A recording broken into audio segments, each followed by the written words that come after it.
Study city में आप लोगों का स्वागत है। आज हम लोग क्वेश्चन बैंक के पीवाईक्यू सीरीज में हम लोग लेक्चर 2 देखने वाले हैं। जो लेक्चर 2 में हम लोग पुष्पी पादप में लैंगिक जनन को हम लोग देखने वाले हैं, जो कि sexual reproduction in flowering plant होते हैं, उसको देखेंगे। जिसमें हम लोग टोटल क्वेश्चन जो 2012 से लेकर 2023 में पूछा गया है, सभी के सभी क्वेश्चन हम लोग देखेंगे। जो टोटल 30 मोस्ट क्वेश्चन जो होगा, इसी आगे हम लोग देखते हैं कौन सा क्वेश्चन है। क्वेश्चन नंबर 23 में है, 2023 में है, जो पूछा गया है। नंबर 1 क्वेश्चन कि निम्नलिखित में से किसमें रंध्र तथा जर का अभाव होता है। रंध्र और जर का अभाव किसमें होता है? तो जो पादप जलीय पादप होगा उसमें रंध्र और जल का क्या होगा? अभाव होगा। तो हाइड्रिला जलीय होता है, तो इसका आंसर हमारा सी हो जाएगा। इसी प्रकार से अगर नेक्स्ट क्वेश्चन देखें, क्वेश्चन नंबर 2 कह रहा है, जो कि 2023 में पूछा गया है, और इसमें कह रहा है कि जलमग्न पौधे में रंध्र रहते हैं। तो जलमग्न पौधे में बोल रहा है अगर रंध्र होगा भी तो कहाँ होगा? ऊपरी सतह में होगा। कहाँ होगा? ऊपरी सतह में होगा। इसी प्रकार अगर नेक्स्ट क्वेश्चन देखें, क्वेश्चन नंबर 2 कह रहा है कि पार्थिनोजेनेसिस शब्द किसके द्वारा निर्माण किया गया है। तो पार्थिनोजेनेसिस शब्द कहने का मतलब है कि पार्थिनोजेनेसिस शब्द किसने दिया है, यानी क्वाइंट किया है। तो इसका आंसर होगा ओवेन। ओवेन ने दिया है। इस तरह से नेक्स्ट क्वेश्चन देखें, तो क्वेश्चन नंबर 4 बोल रहा है कि आवृत बीजी पौधे के भ्रूण पोष में गुणसूत्रों की सूत्र गुणता क्या होती है। आवृत बीजी पौधे होते हैं जो पुष्पी पादप में, इसको सिंपल से क्या कहते हैं? पुष्पी पादप कहते हैं। और पुष्पी पादप में क्या होते हैं? तो गुणसूत्र की ये सूत्र गुणता पूछ रहा है, यानी कि कैसा होता है। तो ये पुष्पी पादप में गुणसूत्र जो होते हैं, ये 3n होते हैं। क्या होते हैं? 3n। तो इसका ऑप्शन क्या हो जाएगा? ऑप्शन हो जाएगा बी, जो कि सही आंसर है। उसी प्रकार अगर नेक्स्ट क्वेश्चन देखें, क्वेश्चन नंबर 5 है, जो 2023 में पूछा गया है, और ये कह रहे हैं ऑर्थोट्रोपस बीजांड निम्नलिखित में से किसमें पाया जाता है। किसमें पाया जाता है? तो ये देखना है। तो ऑर्थोट्रोपस बीजांड क्या होते हैं? ये ऐसे बीजांड होते हैं, अगर आप लोग देखेंगे तो एनसीईआरटी में आप लोगों को दिया है एंथोट्रोपस, लेकिन यहाँ पे क्या पूछ रहा है? ऑर्थोट्रोपस पूछ रहा है। ऑर्थोट्रोपस क्या होगा इसमें से? तो ऑर्थोट्रोपस होगा आपका पॉलीगोनम का। किसका होगा? पॉलीगोनम का। अगर नेक्स्ट क्वेश्चन देखेंगे, क्वेश्चन नंबर 22 है, जो पूछ रहा है कि पुष्पीय पौधे में नर युग्मक का निर्माण किसके विभाजन से होता है। बोल रहा है कि पुष्पीय पौधे में नर युग्मक, पुष्पीय पौधे में आप लोगों को पता होना चाहिए कि नर युग्मक जो होता है, नर युग्मक होते हैं परागकण। परागकण को क्या कहते हैं? नर युग्मक कहते हैं हम लोग। तो यही परागकण का बोल रहा है कि इसका निर्माण कहाँ से होता है। तो परागकण का किसके विभाजन से होता है? तो परागकण का निर्माण होगा लघु बीजाणु मार्त कोशिका से। किसके विभाजन से होगा? लघु बीजाणु मार्त कोशिका के विभाजन से होता है परागकण का निर्माण। तो इसका ऑप्शन हो जाएगा डी, जो कि 2022 में पूछा गया है। इसी प्रकार अगर नेक्स्ट देखें, तो क्वेश्चन नंबर 7 है, जो कहा कब 2022 में पूछा गया है। इसमें अगर देखें तो बोल रहे इमैस्कुलेशन किससे संबंधित है। इमैस्कुलेशन किससे संबंधित है? इमैस्कुलेशन क्या होते हैं? तो हम इसमें क्या करते हैं ना, तो फ्लावर में क्या करते हैं, पुष्प में, पुष्प से हम लोग स्त्री वाले भाग यानी जायांग को क्या करते हैं? जयांग को रहने देते हैं और पुमंग को काट के हटा देते हैं। क्योंकि हमको क्या करना होता है, इमैस्कुलेशन करने के बाद हम लोग उस पुष्प से चाहते हैं कि जो हमारे लिए जो सबसे अच्छे क्वालिटी का है, उस क्वालिटी के पुमंग को हम ला करके क्या करते हैं, तो इसके साथ खुद से परागन कराते हैं। अगर ये क्या है, अगर ये अंडाशय है और ये क्या रहा, वर्तिकाग्र रहा, तो वर्तिकाग्र पर हम उसका परागकण देंगे जो हमारे लिए जरूरी है, जिसके और जिसके कारण से हमें क्या मिलेगी, तो उन्नत क्वालिटी के बीज हमें प्राप्त होंगे। इसलिए हम लोग क्या करते हैं, तो इससे हम लोग संकरण कराने के लिए खास तौर पे करते हैं, अपनी ओर से ताकि संकरण हो, हाइब्रिडाइजेशन जिसको कहते हैं। इसी तरह से अगर नेक्स्ट क्वेश्चन करें देखें, तो क्वेश्चन नंबर 8 है, जो भी 2022 में ही पूछे गए हैं, कि निम्न में से किसका पुष्पासन खाया जाता है। तो किसका पुष्पासन खाया जाता है? तो पुष्पासन इनमें से खाया जाएगा सभी का। शरीफ का भी खाया जाएगा, सेब का भी, और नारंगी का भी पुष्पासन खाया जाता है। इसी तरह से अगर देखें, तो क्वेश्चन नंबर 9 कह रहा है कि परागकण मुख्यतः है। परागकण क्या होते हैं? परागकण हम पहले भी अभी बताए हैं कि परागकण क्या होते हैं, पादप के नर युग्मक होते हैं। लेकिन नर युग्मक के अलावा भी कुछ होते हैं। तो नर युग्मक, ये युग्मक तो युग्मक तो होगा ही नहीं, तो ये नर युग्मक होगा। युग्मक होता है लेकिन क्या होते हैं? नर युग्मक। तो इसका ऑप्शन नंबर क्या होगा? सही, सी ऑप्शन इसका सही होगा। अगर नेक्स्ट क्वेश्चन देखें, क्वेश्चन नंबर 10 देख रहे हैं। क्वेश्चन नंबर 10 कह रहा है कि निम्न में से कौन नर युग्मक से संयोजन कर भ्रूणपोष बनाता है। तो भ्रूणपोष कहाँ बनते हैं? भ्रूणपोष बनते हैं पुष्पी पादप में, यानी आवृतबीजी में भ्रूणपोष बनते हैं आवृत्ति बीजी यानी पुष्पी पादप में बनते हैं, पुष्पी पादप और अनावृत्ति बीजी दोनों बनते हैं। लेकिन जो अनावृत्ति बीजी जो पुष्पी पादप के जो होते हैं जिसको आवृत्ति बीजी कहते हैं, पुष्पी पादप का जो भ्रूणपोष होता है वो क्या होता है, 3n होते हैं। क्या होते हैं, 3n।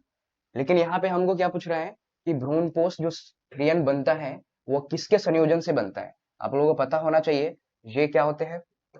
तो ये हमारा ओव्यूल होता है जिसमें यहाँ क्या होता है, एंटीपोडल के 3 कोशिकाएं होती हैं और यहाँ एक अंडाशय होते हैं जिसे ईग कहते हैं और फिलिफॉर्म एपेरेटस होता है। बीच में क्या होते हैं, बीच में होते हैं केंद्रक कोशिकाएं। क्या होते हैं, द्वितीय केंद्रक कोशिकाएं होती है और दोनों में एक केंद्रक होते हैं और ये दोनों क्या करते हैं, एक कोशिका का निर्माण करते हैं जिसे हम द्वितीय केंद्रक कहते हैं। क्या कहते हैं, द्वितीय केंद्रक। तो यही द्वितीय केंद्रक से क्या करेगा, द्वितीय केंद्रक से परागकण जाके क्या करेगा, परागकण मिलकर निर्माण करेगा भ्रूणपोष का। किसके निर्माण करेगा, अगर द्वितीय केंद्रक प्लस क्या कर दिया जाए, प्लस कर दिया जाए परागकण, तो निर्माण होगा किसका, तो निर्माण होगा भ्रूणपोष का। किसका निर्माण होगा, भ्रूणपोष का। इसलिए हमारा ऑप्शन डी क्या हो जाएगा, सही हो जाएगा। उसी प्रकार से अगर नेक्स्ट क्वेश्चन देखें तो क्वेश्चन नंबर 11 है जो कह रहा है कि निम्नलिखित में से कौन पौधा जलोभिद है। जलोभिद है यानी कि जल के अंदर में रहता है। तो इसका सही आंसर हो जाएगा सिंघारा। इसका ए नंबर सही ऑप्शन हो जाएगा। अगर आगे बढ़े तो क्वेश्चन नंबर 12 कह रहा है कि प्रत्येक जीवित पादप कोशिका से पूर्ण पौधा बन जाता है। प्रत्येक जीवित पादप से क्या करना है, तो पूर्ण पौधा बनाना है। तो इसमें क्या करते हैं हम लोग, क्या करते हैं पौधे के कोई कायिक भाग ले लेते हैं, जैसे कि जड़ का ही कोई भाग ले लें, फिर इसको केमिकल से हम लोग क्या करते हैं, बहुत सारे टुकड़े ले लेंगे, उसको क्या कर देते हैं, तो एक नए पौधे को ग्रो कर देते हैं। ठीक है, तो नए पौधे को जो ग्रो करने का जो तरीका होता है इसे हम लोग क्लोनिंग कहते हैं। क्या कहते हैं, क्लोनिंग। तो इसका सही ऑप्शन हो जाएगा ए। इसी प्रकार अगर नेक्स्ट क्वेश्चन देखें तो क्वेश्चन नंबर 13 कह रहा है कि पराग भित्ति होती है, पराग भित्ति कैसी होती है, एक स्तरीय होती है कि द्विस्तरीय होती है कि त्रिस्तरीय होती है कि बहुस्तरीय होती है। तो आप लोगों को पता होना चाहिए पराग भित्ति कितने स्तर के होते हैं। पराग भित्ति होते हैं द्विस्तरीय। कितने स्तरीय होते हैं, द्विस्तरीय। अगर हम देखें तो सबसे पहला हम लोग इंग्लिश में क्या बोलते हैं, एक्साइन बोलते हैं। क्या बोलते हैं, एक्साइन। और इन सबसे अंदर वाले को बोलते हैं इंटाइन। एक्साइन का होते हैं, तो एक्साइन भी पता होगा, ये बना होता है एस्प्रोपोलिनिन का। क्या चीज का बना होता है, एस्प्रोपोलिनिन, पोलिनिन का बना होता है। और यही एस्प्रोपोलिनिन क्या करते हैं, क्या होते हैं, तो बहुत ही मजबूत होते हैं, बहुत मजबूत होते हैं। और ये क्या बने होते हैं, यह बने होते हैं सेलुलोज का। ये क्या चीज का बना होता है, सेलुलोज की बनी होती है, सेलुलोज प्लस पेक्टिन की बनी होती है। तो हमें पता होना चाहिए। तो इसका ऑप्शन सही ऑप्शन हो जाएगा बी। अगर नेक्स्ट क्वेश्चन देखें तो क्वेश्चन नंबर 14 कह रहा है कि भ्रूणपोष वाले बीज का क्या कहा जाता है। भ्रूणपोष वाले बीज को क्या कहेंगे, भ्रूण आप लोगों को पता होना चाहिए कि एक बीजपत्री और द्विबीजपत्री होते हैं। इसमें से जो भ्रूणपोष पाया जाता है उसको हम लोग क्या कहते हैं, जिसको भ्रूणपोष को सिंपल से इंग्लिश में एंडोस्पर्म बोलते हैं। क्या बोलते हैं, एंडोस्पर्म। एंडोस्पर्म। तो एंडोस्पर्म से उसका नाम होगा जिसको हम कहेंगे एंडोस्पर्मिक कहेंगे। क्या कहेंगे, इसका ऑप्शन डी हो जाएगा। अगर नेक्स्ट क्वेश्चन देखें तो क्वेश्चन नंबर 15 बोल रहा है कि परागकण मुख्यतः है, परागकण मुख्यतः क्या है, परागकण मुख्यतः नर युग्म। ये पहले भी ये क्वेश्चन आ चुका है, तो इसका ऑप्शन क्या हो जाएगा, सी इसका आंसर हो जाएगा। नेक्स्ट क्वेश्चन देखें, क्वेश्चन नंबर 16। क्वेश्चन नंबर 16 बोल रहा है, क्वेश्चन नंबर 16 कह रहा है कि स्त्री दल चक्र बना होता है। स्त्री दल चक्र क्या चीज का बना होता है, तो आप लोगों को पता होगा स्त्री दल चक्र का बात कर रहा है, किसका बात कर रहा है, ये जायांग का बात कर रहा है। जायांग बने होते हैं क्या चीज का, जायांग बने थे, जो कि 2018 में ये क्वेश्चन पूछा गया है। जायांग बने होते हैं क्या चीज का, जायांग स्टिग्मा, स्टाइल और ओवरी, तीनों के तीनों क्या होते हैं, जायांग के अंतर्गत। अगर इसकी संरचना देखें हम लोग तो कुछ संरचना ऐसे दिखाई देते हैं, जायांग। और ऊपर में क्या होगा, ऊपर में होगा, इसको हम लोग वर्तिकाग्र कहते हैं, यानी स्टिग्मा बोलते हैं इसको इंग्लिश में, स्टिग्मा।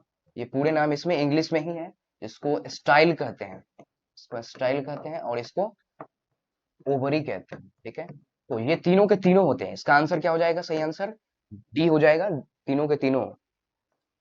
अगर क्वेश्चन नंबर 17 देखें, ये भी 2018 में पूछा गया है और ये कह रहा है कि वेलिस्नेरिया के पुष्प है, वेलिस्नेरिया का पुष्प क्या चीज से परागित है, परागन वेलिस्नेरिया में किसके कारण से होता है, तो वेलिस्नेरिया में परागन होता है जल के द्वारा, तो हम कहेंगे जल परागित हो। ठीक है, इसी प्रकार अगर नेक्स्ट क्वेश्चन देखें, क्वेश्चन नंबर 18 है जो 2016 में पूछा गया है, और ये क्वेश्चन बोल रहा है कि अनुन्मीलिय परागन वाले पौधे में निश्चित रूप से होता है। अनुन्मीलिय परागन क्या है? अनुन्मीलिय परागन होते हैं जो स्वतः परागन कराना होते हैं, यानी कि स्वपरागन इसका ऑप्शन हो जाएगा। नेक्स्ट क्वेश्चन देखो, क्वेश्चन नंबर 19 है कि निम्नलिखित में से किस पौधे की प्रजाति में बीज का उत्पादन असंग जनन द्वारा होता है? असंग जनन यही होते हैं जिसमें बिना निषेचन का क्या करते हैं तो फल बनाते हैं, बिना निषेचन के। और बिना निषेचन के बनेगा तो फिर क्या बनने वाला है? तो इसका सही आंसर होगा एस्ट्रेसिया एवं घास। इस एस्ट्रेसिया और घास में क्या होते हैं तो बिना निषेचन के ही क्या करते हैं तो नए फल बनता है। आगे अगर देखें तो 20 नंबर बोल रहा है कि पुष्पासन खाया जाता है। पुष्पासन क्या चीज का खाया जाता है? क्वेश्चन पहले भी आया था जो कि 2016 में भी है और 2022 में भी उधर शायद आया हुआ था। जो पुष्पासन के बोले जाते हैं शरीफ का, सेब का, नारंगी का, तो इसका ऑप्शन होगा इनमें से सभी, सभी को खाया जाता है। उसी तरह नेक्स्ट क्वेश्चन देखें, क्वेश्चन नंबर 21 बोल रहा है कि बीज चोल खाया जाता है। बीज चोल किसका खाया जाता है? शरीफ का, सेब का, नारंगी का, तो इसका भी ऑप्शन क्या होगा? डी होगा, जो बीज चोल सबके खाया जाएगा। अगर 22 नंबर क्वेश्चन देखें तो 22 नंबर क्वेश्चन कह रहा है कि वायु परागन किसमें नहीं होता है? वायु परागन किसमें नहीं होगा? जो भी जिसका भी परागन क्या होगा? हल्का होगा। वायु परागन वाले का परागन क्या होते हैं? परागकण होते हैं हल्के, बहुत ही हल्के होते हैं। हल्के होने के कारण ये क्या हो जाते हैं? वायु में उड़ जाते हैं। क्या हो जाते हैं? ये वायु में उड़ जाते हैं। तो इसमें घास का भी परागन हल्का होते हैं, मक्का का भी हल्का होते हैं, गेहूं का भी, लेकिन साल्विया का परागन हल्का नहीं होता है। तो इसमें क्या होगा? नहीं पूछ रहा है, तो इसका ऑप्शन डी होगा, यानी कि साल्विया में परागन जो है वायु के द्वारा नहीं होता है। उसी प्रकार अगर नेक्स्ट क्वेश्चन देखें 23 नंबर क्वेश्चन है। 23 नंबर क्वेश्चन बोल रहा है कि भ्रूण कोश की सेंट्रल कोशिका है। भ्रूण कोश की सेंट्रल कोशिका क्या होते हैं? तो भ्रूण कोश का सेंट्रल कोशिका होते हैं द्वितीय केंद्रक, जो पहले भी पूछा गया था, जो और कहा लगातार 2015 में पूछा है और 2000 फिर 2018 या 19 में पूछा गया है। फिर अगला क्वेश्चन देखें तो क्वेश्चन नंबर 24 बोल रहा है कि वायु परागित पुष्प सामान्यतः होते हैं। वायु परागित पुष्प सामान्यतः क्या होते हैं? जो अभी जस्ट पहले ही बताए थे, ये क्या होगा? हल्का होगा। हल्के तब होगा जब ये छोटे होगा, छोटे भी होगा, छोटे, हल्के और रंगहीन भी होता है। क्योंकि ये रंगहीन इसलिए होता है ना कि वायु के द्वारा इसमें परागन होता है, तो इसको जरूरत नहीं होती है क्या चीज की? तो इसको जरूरत नहीं होती है किसी भी कीट को, इसको परागन की आवश्यकता कीट की नहीं है। तो कीट जब आएगा नहीं तो इसको रंगहीन होने की जरूरत क्या है? कीट इसलिए आता है ताकि वो दिखने में अच्छा हो और ये समझता है कि यहाँ हमको क्या देखने को मिलेगा, वहां हमको नेक्टर मिलेगा। लेकिन ये इसमें कीट की आवश्यकता नहीं है, इसलिए ये छोटे भी होगा, रंगहीन भी होगा। तो ऑप्शन डी हमारा क्या हो जाएगा? सही हो जाएगा। बी एंड सी दोनों सही हमारा हो जाएगा। क्वेश्चन नंबर 25 बोल रहा है जो 2012 में पूछा गया है। 25 बोल रहा है कि एनिमोफिली नामक परागन किसके द्वारा होता है? तो एनिमोफिली नामक परागन जब भी होगा तो वो वायु के द्वारा होता है। एनिमोफिली वायु परागन को ही हम लोग क्या कहते हैं? वायु परागन को क्या कहते हैं? एनिमोफिली बोलते हैं। वायु परागन को बोलते हैं एनिमोफिली। तो ये बोल रहा है कि चिड़िया के द्वारा होगा? नहीं। चमगादड़ के द्वारा नहीं, घेंगा के द्वारा नहीं। तो ऑप्शन नंबर सही क्या हो जाएगा हमारा? डी हो जाएगा, जो हवा के द्वारा होगा। क्वेश्चन नेक्स्ट देखिए 26 नंबर बोल रहा है कि एंटीमोफिली नामक परागन किसके द्वारा होता है? एंटीमोफिली नामक परागन, एंटीमोफिली इससे पहले क्या था? इससे पहले था एनिमोफिली। एनिमोफिली में क्या होते हैं? हवा के द्वारा होते हैं। और एंटीमोफिली जब भी होगा तो ये किसके द्वारा होगा? ये चमगादड़ के द्वारा होते हैं ये परागन। याद रखना है, चमगादड़ द्वारा जब होगा तो उसको एंटीमोफिली बोलते हैं। इसी प्रकार अगर क्वेश्चन क्वेश्चन 27 देखे, त्रिसंचयन क्या है? 27 नंबर क्वेश्चन बोल रहा है कि त्रिसंचयन क्या होते हैं। तो त्रिसंचयन में पहले ही बताए हैं कि जब अगर क्या होगा, ओव्यूल में जब नर युग्मक आते हैं, क्या होते हैं? नर युग्मक आते हैं तो दोहरा निषेचन होता है। क्या होता है? दोहरा निषेचन के बाद बीच में जो केंद्रकीय द्वितीय केंद्रक जो होता है, इससे क्या होगा? तो यहाँ अंडाणु होगा, जिससे क्या कौन जाके मिलेगा? एक कोशिका मिलेगा। और एक होता है जो किसे जाके मिलता है? द्वितीय केंद्रक के साथ मिलता है। किसके साथ? द्वितीय केंद्रक के साथ मिलते हैं। द्वितीय केंद्रक के साथ मिलने का कारण क्या हो जाते हैं? तो निर्माण होते हैं भ्रूणपोष का। किसका निर्माण होता है? द्वितीय केंद्रक के साथ मिलने के बाद क्या होते हैं? तो भ्रूणपोष का निर्माण होता है। और यही भ्रूणपोष का निर्माण क्या कहलाता है? त्रिसंचयन कहलाता है। क्या कहलाता है? त्रिसंचयन। कहने का मतलब एक नर युग्मक को दो ध्रुव केंद्रक के साथ एम्ब्रायो सैक में संचयन, क्या करा है, एम्ब्रायो सैक में संचयन कराना है दो ध्रुव केंद्रक के साथ, तो ध्रुव केंद्रक को ही द्वितीय केंद्रक कहते हैं, तो ऑप्शन ए ही इसका क्या हो जाएगा, सही हो जाएगा। अगर इसी तरह से नेक्स्ट क्वेश्चन देखें तो क्वेश्चन नंबर 28 बोल रहा है कि परागन से अगुणित पौधे का विकास कहलाता है, परागन से अगुणित पौधे का विकास कहलाएगा। देखो परागन क्रिया जब होगा ना, तो परागन से जब भी होगा तो हम उसको क्या कहेंगे, परागन से अगुणित पौधे का विकास कहलाता है। इसको हम क्या कहने वाले हैं, इसको कहने वाले हैं हम लोग सोमैटिक हाइब्रिडाइजेशन कहने वाले हैं। अगर नेक्स्ट क्वेश्चन देखें, क्वेश्चन नंबर 29 बोल रहा है कि ऑर्थोट्रोपस बीजांड में बीजांड द्वार तथा निभाग होते हैं, बीजांड द्वार तथा निभाग होते हैं, इसमें बीजांड विंद से सीधी रेखा में होते हैं। क्या होते हैं, ऑर्थोट्रोपस बीजांड में जो बीजांड होगा, पता होना चाहिए टोटल 6 प्रकार के बीजांड होते हैं, तो ऑर्थोट्रोपस में कितना होगा, बीजांड वृत्त से सीधी रेखा में होते हैं। और उसी तरह से लास्ट क्वेश्चन है जो हमारा 30 नंबर क्वेश्चन है, जो पॉली एम्ब्रियोनी पाई जाती है, पॉली एम्ब्रियोनी कहाँ पाई जाएगी, पॉली एम्ब्रियोनी पाई जाएगी सिट्रस में, ऑप्शन इसको याद रखना है सीधे। इस तरह से हमारा ये लेक्चर खत्म होता है। नेक्स्ट लेक्चर हम लोग करने वाले हैं, नेक्स्ट लेक्चर हम लोग करेंगे रिप्रोडक्शन, हम डायरेक्ट सीधे ह्यूमन रिप्रोडक्शन हम लोग करने वाले हैं। जो चैप्टर 3 होगा इसका हम लोग क्या करेंगे, पीवाईक्यू करेंगे। नेक्स्ट डे इसको मानव में जनन का हम लोग करने वाले हैं।